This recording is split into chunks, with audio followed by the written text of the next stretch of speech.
Assalamualaikum. Kita masuk ke topik berikutnya ya, yaitu mengenai sistem pengukuran dan sistem kendali atau measurement and control system ya. Oke, saya mulai dulu dari sistem pengukuran ya. Suatu sistem pengukuran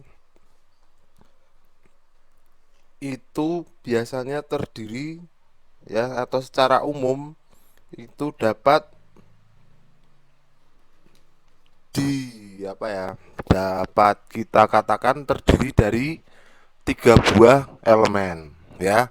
Yang pertama ini adalah suatu sensor ya yang merespon besaran yang diukur ya dengan memberikannya sebagai luaran atau sinyal luaran yang berkaitan dengan kuantitas yang berkaitan ya. Contohnya ini adalah suatu termokouple ya. Suatu termokouple itu adalah suatu sensor temperatur ya. Di sini input dari sensor tersebut itu adalah suatu temperatur atau suhu ya. Sedangkan luaran dari sensor tersebut agar bisa diolah oleh sistem robotik ya, sistem pengendali yang biasanya berupa sistem elektronik atau sistem elektrik ya, maka dia harus kita rubah dulu menjadi suatu electromagnetic force ya. Dan tentunya electromagnetic force ini nantinya akan berkaitan dengan nilai dari suhu tersebut. Oke ya. Berikutnya, ini adalah sebuah sinyal kondisioner atau pengkondisi sinyal ya. Pengkondisi sinyal ini dia bekerja dengan mengambil sinyal dari sensor ya dan memanipulasinya atau merubahnya, mengkondisikannya ya menjadi suatu kondisi ya yang sesuai dengan perangkat display atau perangkat tampilan ya. Nah, kalau di sini pada kasus sistem kendali ini digunakan untuk melihat atau mengendalikan nilai yang akan bukan mengendalikan ya, menampilkan nilai yang akan dikendalikan ya. Contohnya ini adalah luaran dari termokouple ya yang biasanya itu adalah suatu sinyal yang kecil ya. Supaya bisa diolah oleh sistem itu dia harus dikuatkan ya. Misalnya temperatur sensor tadi cuma bekerja dalam mikrovolt ya, sementara sistem yang kita kerjakan atau sistem yang mengolah eh, perangkat tersebut itu bekerja dalam satuan volt, maka sinyal milivolt tersebut harus kita kuatkan ya. Atau kalau sinyalnya tersebut terlalu besar, harus kita di amplifier ya, atau kita lemahkan ya. Ini adalah fungsi dari penguat ya, amplifier ya, untuk mendapatkan sinyal yang lebih besar ya. Pada sistem ini amplifier atau penguat itu adalah sistem pengkondisi sinyal ya. Berikutnya itu adalah suatu perangkat display atau penampil ya. Kalau di sini biasanya itu semacam LED, TV atau apapun ya. Jadi di sini adalah di mana kita selaku operator, selaku programmer itu bisa melihat sistem yang didisplaykan ya. Kalau di sini definisinya suatu sistem display itu adalah sistem yang menampilkan luaran dari pengkondisi sinyal. Ya, misalnya kalau di sini sebagai contoh itu adalah suatu pointer ya atau suatu titik ya yang bekerja pada skala atau suatu pembacaan digital ya. Sebagai contoh di sini. Nah, misalnya kita punya digital thermometer yang ada pada gambar 17 ya. Ya, ini di sini. Ini memiliki masukan suhu ya yang akan dibaca oleh suatu sensor. Ya, ini suhu yang akan dibaca suatu sensor. Oke. Uh, lalu um, bentuk ini, bentuk dari sensor ini, apa bentuk dari sensornya sistem di sini ya, itu bisa saja suatu diode semikonduktor. Oke, beda potensial di antara sensor ya, di sekitar sensor ini itu pada arus yang konstan, yaitu adalah suatu ukuran dari suhu. Ya, jadi beda potensial di sini atau di sini akan dibaca sebagai suatu suhu pada luaran ya. Uh, Beda potensial ini lalu akan dikuatkan oleh sistem amplifier ya, yang akan menghasilkan voltase yang sesuai dengan voltase kerja dari display ini ya. Jadi sensor dan operasional amplifier itu harus dimasukkan pada sistem ini dan bentuknya bisa saja berupa suatu chip silikon ya. Jadi kalau kita lihat lagi, nah ini jadi ini adalah suhu yang akan kita ukur ya, yaitu temperatur. Temperatur itu dibaca oleh sensor ya. Lalu sensor ini karena ini adalah temperatur itu satuannya derajat Celcius ya. Sementara sistem yang digunakan untuk membaca temperatur itu bekerja dengan menggunakan sistem elektronik ya, maka ini temperatur ini harus kita rubah dulu menjadi suatu sinyal elektrik ya, yang kita sebut dengan tadi elektromagnetic EMF ini ya, electromagnetic force ya. Lalu di sini uh, beda potensial ini karena mungkin bentuknya kecil, dia perlu dikuatkan. Ini disebut dengan pengkondisi sinyal ya. Lalu dia akan mengeluarkan sinyal yang sesuai untuk kerja sistem display. Ya, jadi misalnya kita bisa melihat suhu pembacaannya itu berapa ya, lalu value of the quantity, besar suhu yang diukur ya, itu yang adalah kita lihat dari sistem display. Oke ya.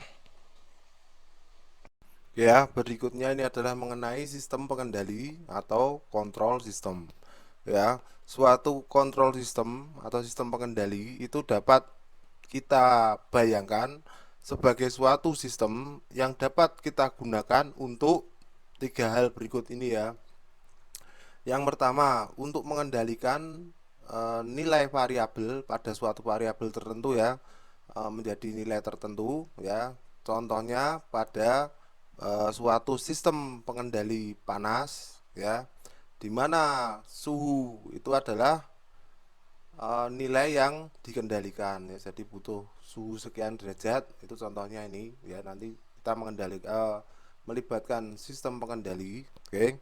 Berikutnya ini yang digunakan untuk mengendalikan serangkaian kejadian ya. Contohnya ini adalah pada suatu mesin cuci, oke, di mana ketika dial atau putarannya itu kita set ke nilai tertentu ya, lalu mesin tersebut akan mengendalikan ya, menjadi suatu nilai tertentu ya, nilai tertentu di mana siklus pencucian itu sesuai dengan jenis baju tertentu ya. Ini misalnya kalau di contoh ini kita pakai baju putih, maka secara otomatis sistem pengendali yang ada pada mesin cuci tersebut akan men-set dirinya sendiri sebagai uh, alat untuk mencuci baju yang berwarna putih ya.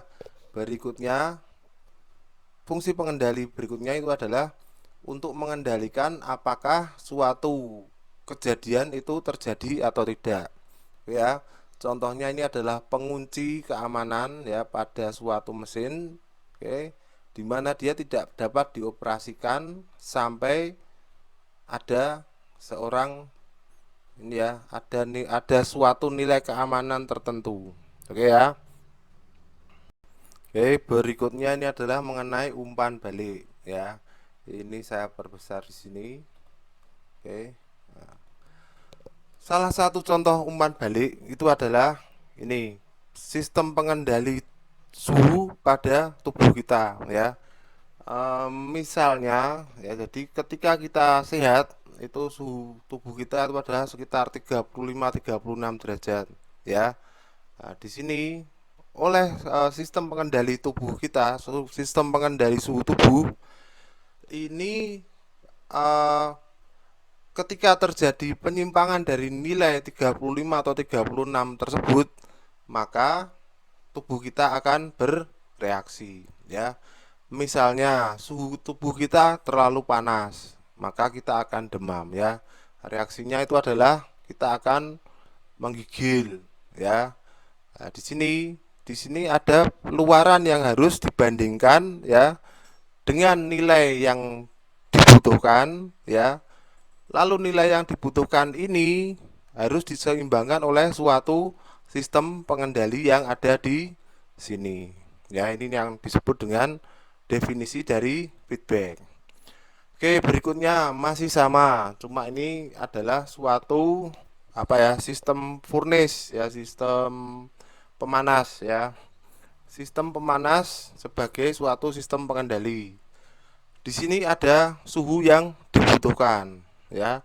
Lalu di sini ada suhu ruangan ya. Jadi suhu ruangan ini dibutuhkan supaya dingin katakanlah ya, supaya panas ya, maaf ini furnace ya.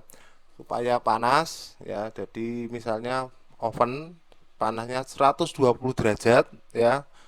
Sementara di suhu ruangan ini adalah cuma 36 derajat, maka sistem pengendali ini akan menerima feedback ya dari suhu ruangan yang sebenarnya ya, dan oleh sistem pengendali furnace tersebut, maka suhunya akan diatur sedemikian rupa supaya mencapai nilai yang diinginkan. Oke ya. Berikutnya lagi, contoh satunya lagi ya. Ini misalnya kita akan mengambil sesuatu ya dengan tangan kita ya. Maka otak kita itu akan secara otomatis akan melihat ya di mana posisi benda tersebut ya, dan di mana posisi tangan tersebut itu harus berada ya. Maka di sini dengan adanya sistem pengendali ini, tangan kita akan bergerak menuju ke pensil atau target yang kita inginkan ya, melalui suatu feedback ya, berupa posisi aktual dari objek yang akan kita ambil tersebut ya.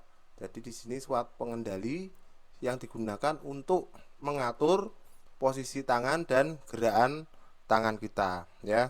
Jadi itu adalah salah satu contoh dari feedback ya. Jadi di sini bisa kita simpulkan kalau sesuatu yang kita butuhkan ya untuk mencapai sesuatu ini nantinya akan dikendalikan oleh suatu sistem pengendali ini supaya eh, hal yang kita inginkan tersebut itu bisa menghasilkan sesuai dengan tujuan kita ya, melalui suatu sistem feedback yang akan memberi masukan kepada sistem pengendali mengenai apa saja yang dibutuhkan supaya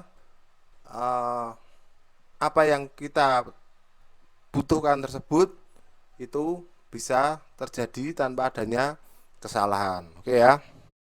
Berikutnya adalah untai terbuka dan untai tertutup ya. Sistem untai terbuka atau close loop, tertutup atau close loop, dan untai sistem terbuka atau open loop ya. Jadi penjelasannya seperti ini ya. Suatu sistem terbuka itu masih memerlukan peran manusia untuk mengendalikan sistem tersebut ya.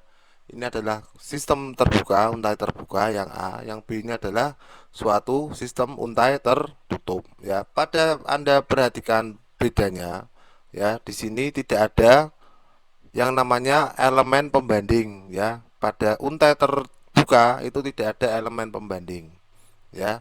Elemen pembanding yang dilengkapi dengan suatu perangkat yang digunakan untuk pengukuran ya. Jadi misalnya kita akan mencari suatu temperatur suhu yang diinginkan ya. Misalnya pada pada oven ya, pemanas ruangan ya. Pemanas ruangan butuh suhu katakanlah 30 derajat, sementara suhu di luar itu adalah 8 derajat. Ya, untuk nyaman maka dibutuhkan sekitar 21 derajat ya itu ya. Nah, lalu di sini masukannya itu adalah keputusan dari pengendali atau orang ini untuk menyalakan atau mematikan perangkat tersebut ya. Lalu di sini ada suatu perangkat ya atau ada suatu switch atau saklar ya yang dia harus diaktifkan oleh tangan. Oke ya. Nah, ketika saklar diaktifkan, dia akan menghasilkan sesuatu daya listrik ya yang nantinya akan dirubah menjadi daya listrik berupa api atau panas ya. Lalu di sini luarannya adalah suhu yang diinginkan ya. Di sini tidak ada suhu, tidak ada elemen pembandingnya. Berapapun yang keluar nanti dia akan tidak akan menyesuaikan ya. Jadi kalau dibiarkan terlalu lama suhunya juga akan semakin meningkat ya. Itu untuk sistem untai terbuka. Sedangkan untai tertutup ini dia ada satu tambahan elemen yaitu perangkat yang digunakan untuk mengukur suhu yang dibutuhkan. Oke ya. Ketika suhu yang dibutuhkan ini sesuai ya, maka dia tidak akan lari ke pembanding ini. Tapi ketika suhu yang dibutuhkan itu tidak sesuai ya, misalnya terlalu panas, maka secara otomatis dia akan mengurangi apa? Ini mengurangi setelannya itu ya, setelan panasnya. Tapi ketika dia terlalu dingin ya, dia akan menambah masukannya ini ya. Jadi bedanya cuma di situ ya. Di sini masih ada orang yang pengendalinya ya, tapi biasanya sistem eh, untai tertutup itu adalah sistem yang full otomatis ya. Tentunya apa bedanya dengan sistem yang sistem untai terbuka ya. Sistem untai terbuka itu lebih sederhana ya, tapi apa kurang akurat ya. Sementara sistem untai tertutup dia akan lebih akurat karena dia memiliki suatu perangkat pengukur. Oke ya. Satu lagi lebih sederhana. Yang kedua itu sistem yang menggunakan apa? Untai terbuka itu lebih handal ya karena dikendalikan orang-orang. Kalau dia merasa panas ya apa kita kurangi suhunya. Kalau merasa terlalu dingin kita tambahkan suhunya ya. Tapi tidak ada nilai akurat berapa yang digunakan untuk elemen pembanding ini. Oke ya, jadi itu beda antara sistem terbuka dan sistem tertutup. Ya, jadi semua sistem otomatis itu adalah dapat dipastikan bahwa sistem tersebut adalah sistem untai tertutup. Oke ya. Ya, berikutnya ini adalah elemen-elemen dasar dari sistem untai tertutup. Ya, yang pertama ya seperti ditunjukkan pada gambar 1.10 ini ya, elemen-elemen dari suatu sistem untai tertutup ya. Yang pertama ini adalah suatu elemen pembanding ya. Elemen pembanding ini dia membandingkan nilai yang dibutuhkan ya atau nilai referensi ya terhadap nilai yang keluar dari sini ya, keluar dari eh, perangkat ini ya. Jika dia terlalu besar ya, maka dia akan dikurangi. Kalau terlalu kecil maka dia akan ditambah ya. Jadi secara aljabar ya, di sini kita kenal yang namanya sinyal error atau sinyal kesalahan ya, yaitu adalah eh, referensi yang diinginkan ya katakanlah 10 ya, sementara ini adalah dikurangi dengan nilai yang diukur ya, nilai yang terukur yang dihasilkan oleh sistem ini ya, maka ini akan menghasilkan sinyal error ya. Kalau terlalu besar ya dikecilkan, kalau terlalu kecil ya dibesarkan. Oke ya, maka di sini kita akan kenal yang namanya positive feedback, ya, yaitu sesuatu yang terjadi ya jika sinyal dari feedback itu ditambahkan ke sistem ini. Sementara negatif feedback itu adalah sesuatu atau nilai yang digunakan untuk mengurangi nilai referensi yang ada di sini ya. Sedangkan selisihnya itu disebut dengan sinyal error. Ya, dibutuh 10 kok keluarnya 7, berarti si errornya sebesar 3. Kalau butuhnya 10 kok keluarnya 15, berarti dia errornya adalah 5 ya. Berikutnya ini adalah suatu elemen pengendali ya. Elemen pengendali ini berfungsi untuk menentukan ya langkah-langkah atau apa yang dilakukan ya ketika dia menerima suatu sinyal error ya. Kalau kurang ditambahi tadi tetap baik lagi ya. Ya. Jadi ini supaya luarannya adalah sama. Ini melalui suatu kontrol unit. Oke ya. Berikutnya ini adalah correction element atau elemen pengoreksi atau unit pengoreksi. Unit atau elemen koreksi ini akan menghasilkan perubahan pada proses ya supaya dapat dibetulkan atau akan merubah kondisi yang sedang dikendalikan ya. Jadi correction element ini bisa saja berupa suatu saklar ya yang mana dia akan menyalakan ya dari pemanas ya sehingga suhunya akan meningkat ya, atau suatu katup yang akan membuka dan membiarkan atau melewatkan ya membuat cairan itu yang dibutuhkan itu lewat untuk memasuki proses ya. Di sini kita kenal yang namanya aktuator ya. Itu digunakan untuk elemen dari suatu koreksi unit ya yang memberikan kekuatan atau memberikan daya pada sistem koreksi ini ya sehingga dia bisa melakukan langkah-langkah pengkoreksian ya. Berikutnya ini adalah elemen proses ya. Elemen proses ini adalah suatu proses yang sedang dikendalikan ya. Jadi suhunya berapa supaya bisa menghasilkan penurunan suhu, maka proses apa yang harus dilakukan ya. Kalau untuk fluida supaya dia debitnya penuh pada waktu sekian detik, itu apa yang harus dilakukan oleh perangkat atau unit pemproses tersebut. Berikutnya ini adalah perangkat measuring atau perangkat pengukur ya, malah hilang ya. Jadi perangkat pengukur itu akan menghasilkan sinyal yang berkaitan dengan syarat dari variabel proses ya, proses yang sedang dikendalikan.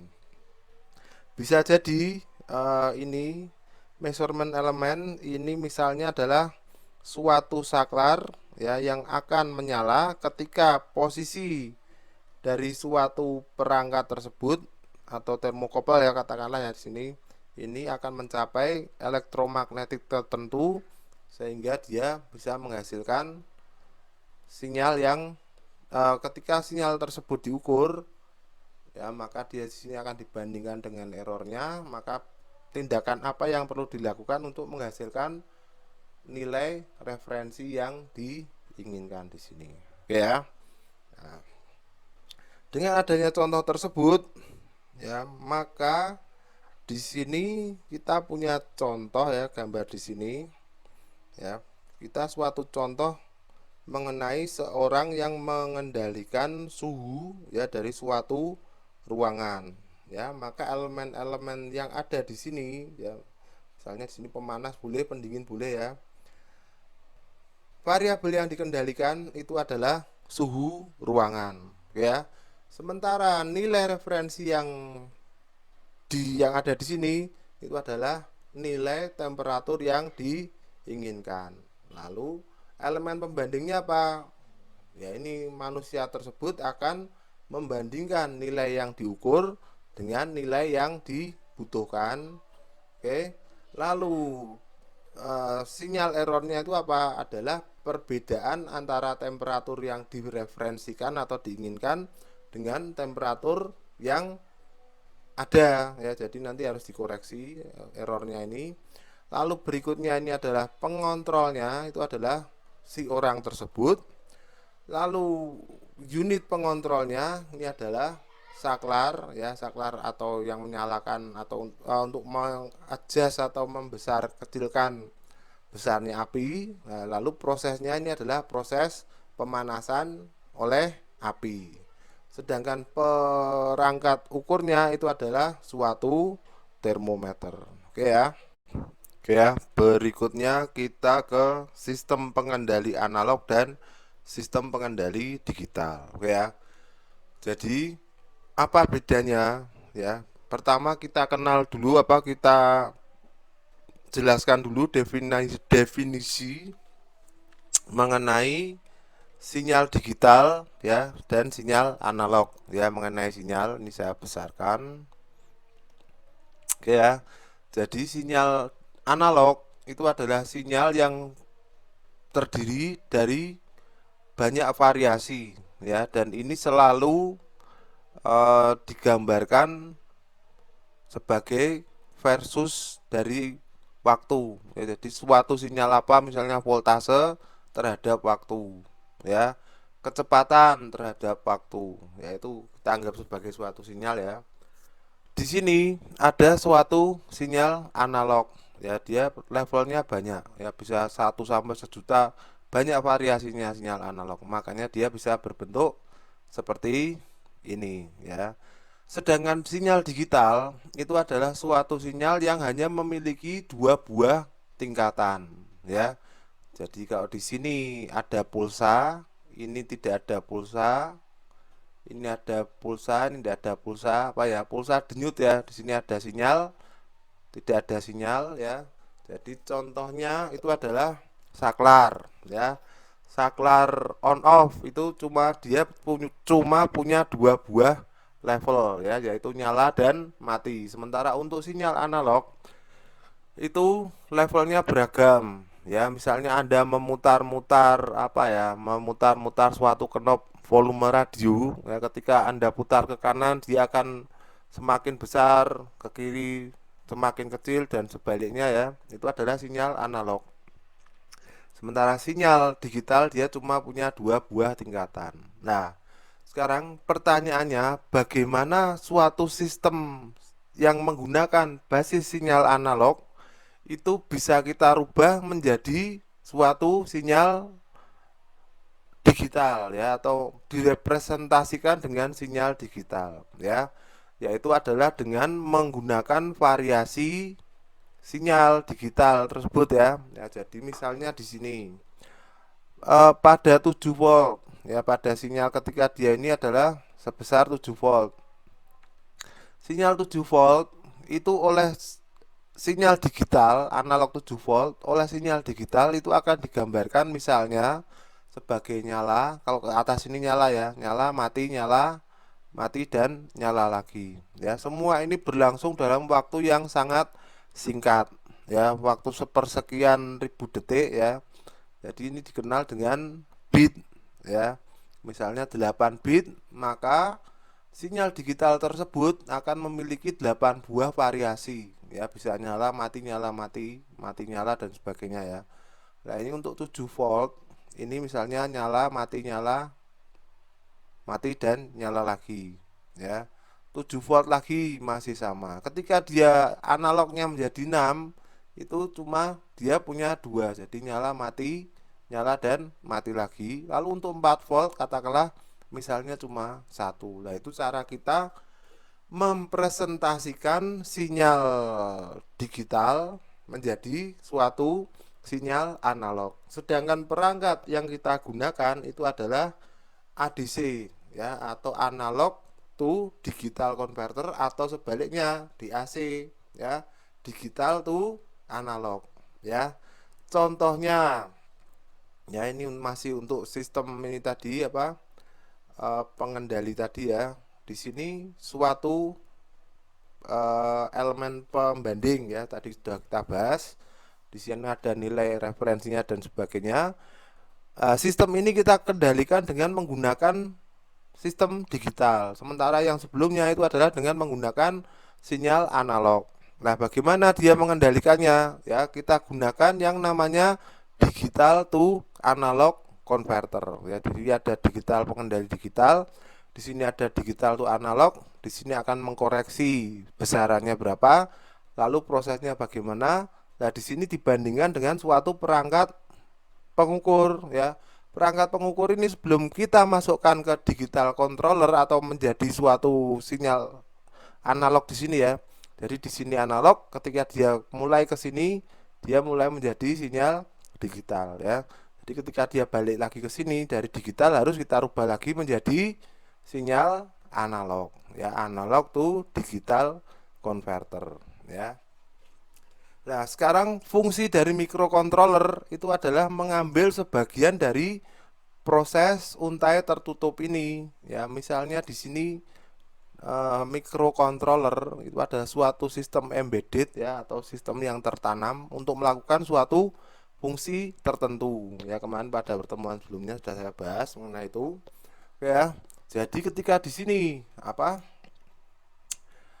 sistem kompleksnya seperti ini, itu bisa sebagian dari fungsi sistem tersebut bisa kita gantikan dengan sebuah microcontroller. Ya, di sini microcontroller yang digunakan ya pada umumnya itu dia memiliki elemen DAC dan ADC. Ya, di semua proses digital itu dilakukan pada suatu microcontroller ya. Jadi sistem ini sebagian di sini ditackle atau ditangani oleh microcontroller ya, yang akan menghasilkan suatu elemen baru seperti ini ya. Jadi ini sama, cuma sebagian ini di handle oleh sebuah microcontroller. Oke ya.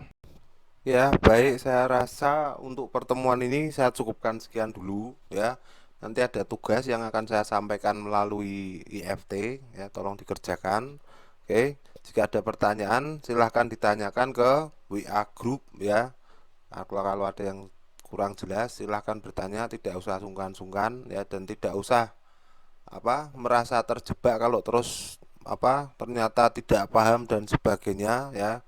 Itu adalah wajar. Jadi kalau ada sesuatu yang akan ditanyakan, jangan ragu untuk ditanyakan kepada saya melalui WA group. Sekian ya, sekian dan terima kasih. Wassalamualaikum warahmatullahi wabarakatuh.